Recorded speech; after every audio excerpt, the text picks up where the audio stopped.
Angela Rayner has sparked outrage by canceling the May 2025 elections in 9 council areas, delaying them until May 2026. The move, tied to restructuring local government, has left many accusing Labour of undermining democracy. Reform UK's Rupert Lowe and Richard Tice grilled Rayner in Parliament, demanding answers. But her evasive responses failed to convince anyone. For residents, the delay means no say in local governance for an extra year, a decision many see as a betrayal of democratic principles. In this clip, you'll see Reform UK hold Rayner to account. Her lack of clear answers is shocking. Don't miss it. Madam Deputy Speaker, given the Secretary of State's statement, can I remind her that proper functioning democracy costs money?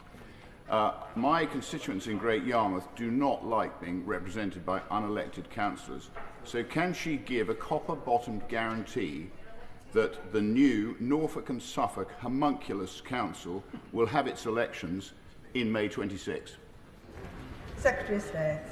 Well, I say to the Honourable Member, Madam Deputy Speaker, I've been really consistently clear around the elections, and elections do cost money, Madam Deputy Speaker, but how can we justify having an election to then have another election within 12 months, which will cost huge sums of money for taxpayers? And I'd say gently to the Honourable Member that councillors were elected and that we're working with local councillors to deliver for local people.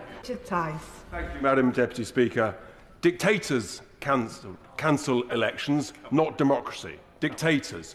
5.5 million voters in southern England are being denied the right to pass judgment on the performance of their councillors over the last 4 years.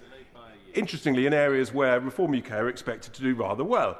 In cancelling these elections, Secretary of State, in cancelling them, you've admitted, the Secretary of State has admitted she doesn't know what will replace them. So it seems to me there is a serious risk, as previously mentioned, of not being ready in 12 months' time, in which case, can the Secretary of State be crystal clear what happens? Are they delayed a further year, or will they go ahead in May 2026?